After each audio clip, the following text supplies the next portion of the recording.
सिंधुदुर्ग जिल्ह्यातील आंबा काजू भात शेती शेतकऱ्यांना गणेश चतुर्थीपूर्वी पीक विमा मिळावा या मागणीसाठी जिल्ह्यातील शेतकऱ्यांच्या वतीने सरकारला जाग आणण्यासाठी ओरोस जिल्हाधिकारी कार्यालयासमोर धरणे आंदोलन छेडण्यात आले।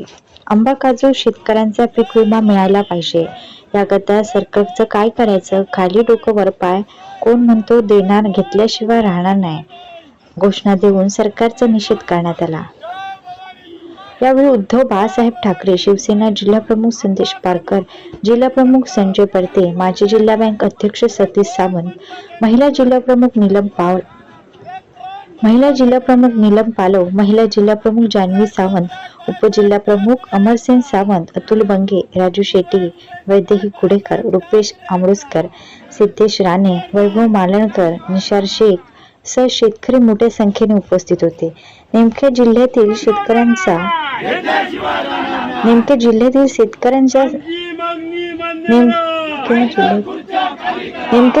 शेतकऱ्यांच्या सरकार दरबारी कोणत्या मागण्या आहेत पहा। पासून ते 30 नोव्हेंबर पर्यंत या असलेल्या काजूचा असेल, आंब्याचा असेल, या ठिकाणी विमा भरला जातोय। शेतकऱ्यांकडनं हेक्टरी 7,000 रुपये आंब्यासाठी असेल, काजूसाठी हेक्टरी 5,000 असेल आणि साधारण आंब्यासाठी साधारण 17,500 केंद्र शासन, राज्य सरकार 17,500 आणि शेतकऱ्यांचे 7,000 असे हेक्टरी 42,000 रुपये आंबा फळपीक विम्याचे या ठिकाणी भरले जात आहेत। त्याच पद्धतीने काजूसाठी जे आहेत ते काजूसाठी सुद्धा हेक्टरी शेतकऱ्यांचे 5,000 रुपये आणि केंद्र सरकार 7,000 रुपये, राज्य सरकार 7,000 रुपये असे हेक्टरी 19,000 रुपये काजूसाठी हेक्टरी केंद्र आणि राज्य सरकार या ठिकाणी फळपीक विम्याचे पैसे भरणं क्रमप्राप्त आहे। या ठिकाणी 30 नोव्हेंबरला पैसे भरल्यानंतर या ठिकाणी आंब्यासाठी जे असेल की या ठिकाणी साधारण 15 मे ही मुदत संपल्यानंतर 45 दिवसाच्या आत या ठिकाणी जिल्हा प्रमुख सन्माननीय संजयजी पडते असतील त्यांच्या ठिकाणी आगमन झाले, त्यांच्या ठिकाणी स्वागत करतो आणि म्हणून हे पैसे भरल्यानंतर मला वाटतं 15 मे नंतर 45 दिवसामध्ये हे पैसे या ठिकाणी शेतकऱ्यांच्या खात्यावरती 1 जुलैला जमा झाले पाहिजे होते। 1 जुलै 23ला मला वाटतं जुलै असेल, ऑगस्ट असेल, सप्टेंबर असेल, आज जवळजवळ साधारण 75 दिवस होऊन गेलेले आहेत। शेतकऱ्यांच्या या ठिकाणी विम्याचे पैसे जमा झालेले नाहीये। यावेळी आम्ही जिल्हा कृषी अधीक्षकांशी सन्माननीय आमदार वैभव नाईक आम्ही या ठिकाणी चर्चा केली, त्यावेळी त्यांनी सांगितलं की याचे केंद्र सरकार आणि राज्य सरकारने या विम्याची जी रक्कम आहे जी या ठिकाणी हेक्टरी 17,500 आणि राज्याची 17,500 असे 35,000 आणि काजूसाठी या ठिकाणी 14,000 रुपये हे हेक्टरी पैसे न भरल्यामुळे आज शेतकऱ्यांची विम्याची रक्कम या ठिकाणी रिलायन्स इन्शुरन्स कंपनी जी आहे ही भरली जात नाहीये। एकंदरीत गाडीचा विमा असेल, कोणताही वैयक्तिक विमा असेल, या ठिकाणी ज्या दिवशी तुम्ही विम्याची पूर्णपणे रक्कम भरता त्यावेळी तुम्हाला त्या ठिकाणी विमा त्या ठिकाणी लागू होतो आहे आणि आज या ठिकाणी शेतकऱ्यांना सांगितलं गेलं की तुम्ही विम्याचे पैसे भरले पाहिजे।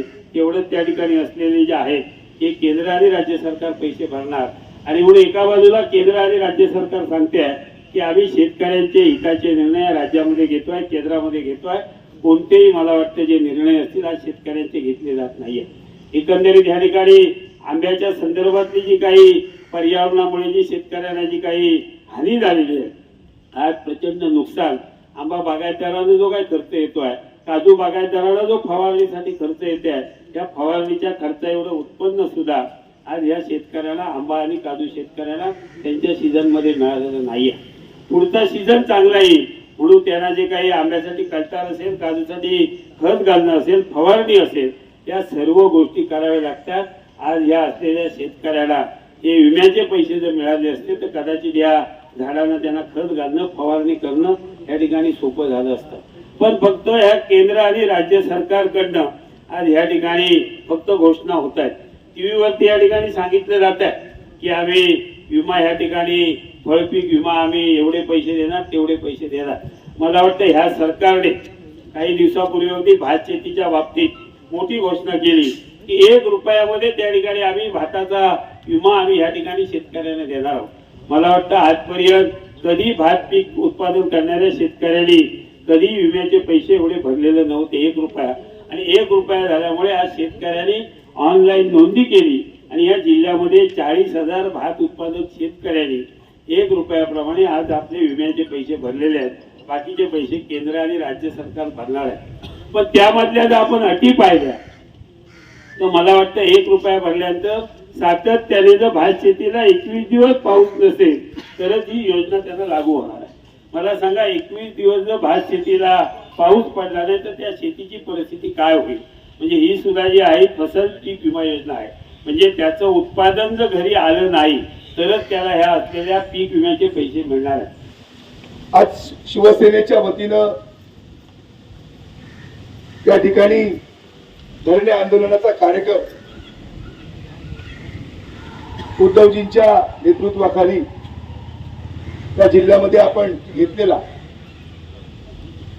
खर तर आंबा, काजू, भात असे पीक विम्याची जी रक्कम आहे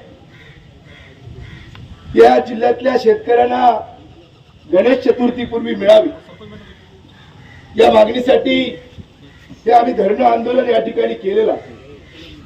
शासनाला जाग आणण्याचा आमचा प्रयत्न आहे. सातत्यानं आजच्या सत्ताधारी नेते लांब त्या ठिकाणी राहत आहेत आणि म्हणून जबाबदारी या शेतकऱ्याची आता या काळामध्ये घेणार आहे कोण? त्यांच्यावर जो अन्याय होतो त्याला जी नुकसान भरपाई आपण दिली पाहिजे, पिकांचा जो विमा दिला पाहिजे, या सगळ्या गोष्टी अजूनही त्या ठिकाणी शासनानं त्या ठिकाणी दिलेल्या आहेत.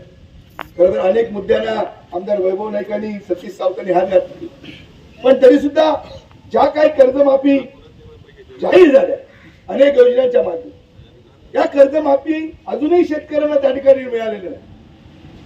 सिंधुदुर्गातल्या किंवा कोकणातल्या शेतकऱ्यांनी कर्जाची परतफेड केली, त्याला प्रोत्साहन निधी अनुदान जे द्यायचं होतं 50,000 रुपयापर्यंत, ते सुद्धा अनुदान आजपर्यंत त्या ठिकाणी दिलेलं नाही. जे सातत्याने या जिल्ह्यामध्ये नैसर्गिक आपत्ती असते, अनेक संकट त्या ठिकाणी आसमानी संकट शेतकऱ्यांच्या समोर येतात आणि त्या ठिकाणी आज आंब्याचं पीक असेल, काजूचं पीक असेल, सुपारीचं पीक असेल, भात शेतीचं पीक असेल, या सगळ्या पिकामध्ये त्या ठिकाणी हवा तसा ज्या पद्धतीने शेतकऱ्याला फायदा व्हायचा असतो तो त्या ठिकाणी निसर्गाच्या संकटामुळे झालेला नाही. आणि म्हणून अशा शेतकऱ्यांना एक नुकसान भरपाई म्हणून महाराष्ट्रामध्ये जेव्हा अनेक शेतकरी अनेक पिकं घेतात, त्या भागामध्ये तिथले शेतकरी नेते आंदोलन करतात आणि राज्य सरकारला फार मोठं अनुदान किंवा फार मोठी नुकसान भरपाई मागणी मान्य करून घेतात. मग त्या ठिकाणी ऊस असेल, कापूस असेल, अशी अनेक पिकं. पण सिंधुदुर्गामधला जे आंबा आहे, सिंधुदुर्गामध्ये जे काजू आहे, सिंधुदुर्गामध्ये जी सुपारी आहे, अशा अनेक भात पिकांची शेतीची जेव्हा नुकसान होतं त्याला कुठलीही नुकसान भरपाई आजपर्यंत शासनाने दिलेली नाही. आणि म्हणून आमची भूमिका आहे की ह्या अशा शेतकऱ्याला आपण त्या ठिकाणी आर्थिक ताकद दिली पाहिजे, त्यांच्या नुकसान भरपाईला मदत झाली पाहिजे आणि जी कर्जमाफी आहे ती सुद्धा त्या ठिकाणी मिळाली पाहिजे. आणि म्हणून जास्त वेळ न घेता मी इथल्या संबंधित कृषी अधिकाऱ्यांना की शेतकऱ्यांची आपण आता म्हणजे पिळवणूक करू नका. ज्या पद्धतीने शेतकरी आता आक्रमक झालेला, कुठेतरी सणासुदीचे दिवस आहे, या दिवसामध्ये कुठेतरी शेतकऱ्याला ही मदत झाली पाहिजे. ही शिवसेनेची, उद्धव साहेबांच्या नेतृत्वाखाली या जिल्ह्यातल्या शिवसेनेची भूमिका आहे. आणि म्हणून जोपर्यंत शेतकऱ्याला माझा न्याय मिळणार नाही तोपर्यंत अशाच पद्धतीनं हे आंदोलन त्या पुढच्या काळामध्ये चालू राहील. आम्ही आपल्याला जागा करण्यासाठी हा एक प्रयत्न केलेला आहे. याबाबत आमदार वैभव नाईक अधिकाऱ्यांशी चर्चा करतील आणि चर्चेमध्ये जो निर्णय होईल तो निर्णय त्या ठिकाणी शेतकऱ्यांसाठी अधिकाऱ्यांनी केला पाहिजे. आणि म्हणून शासनाला जाग आणण्याचं काम हे आमचं आहे आणि अधिकाऱ्यांची जबाबदारी आहे त्या शेतकऱ्यांना त्या ठिकाणी न्याय मिळवून द्यायचा. आणि म्हणून मी सगळ्या माझ्या सहकारी मित्रांना मनापासून धन्यवाद देतो, शेतकऱ्यांना धन्यवाद देतो. आपण या ठिकाणी जमलात आणि कुठेतरी हा प्रयत्न शासनाला शेतकऱ्याला मदत मिळण्याची भूमिका आपण घेतलेली आहे. मी वैभव नाईकाला सांगेन की आपण या भागाचे आमदार आहात, राज्य शासनामध्ये आपण याबाबत सातत्याने चर्चा करत असता, सातत्यानं अधिकारी स्तरावर, मंत्री स्तरावर आपण बोलत असता, पण कुठेतरी याचा निर्णय एक त्या ठिकाणी झाला पाहिजे. कारण या जिल्ह्यामध्ये जे आमदार आहेत नितेश राणे ते सातत्याने सांगतात मी सगळ्या भूमिकेमध्ये त्या ठिकाणी न्याय देतो. आज शेतकऱ्यांवर त्या ठिकाणी अडचण आहे, शेतकऱ्यांवर संकट आहे. कुठे राहिले नितेश राणे? मराठा समाजाच्या आरक्षणामध्ये त्या ठिकाणी भूमिका ही सुद्धा त्या ठिकाणी जाहीर झालेली नाही. आणि म्हणून ह्या सगळ्या बाबतीमध्ये आम्ही विरोधी पक्ष म्हणून, शिवसेना म्हणून उद्धवजींच्या नेतृत्वाखाली या प्रश्नाला वाचा फोडण्याचा प्रयत्न करतोय. आणि नक्की आम्ही आमच्या या सगळ्या तीव्र आंदोलनाच्या माध्यमातून या सगळ्या शेतकऱ्यांना, इथल्या सगळ्या प्रश्नांना न्याय देण्याचा आम्ही प्रामाणिक प्रयत्न. सिंधुदुर्ग जिल्ह्यातील शेतकऱ्यांच्या वतीने आज जिल्हाधिकारी कार्यालयासमोर धरणे धरण्यात आली होती. जिल्हाधिकारी कार्यालयांच्या समोर धरणे देताना कृषी विभागाने हे मान्य केलं आहे की सिंधुदुर्ग जिल्ह्यातल्या शेतकऱ्यांनी आंबा आणि काजूसाठी जो इन्शुरन्स उतरला होता त्या इन्शुरन्सचे पैसे अजूनही शेतकऱ्यांना मिळाले नाहीत.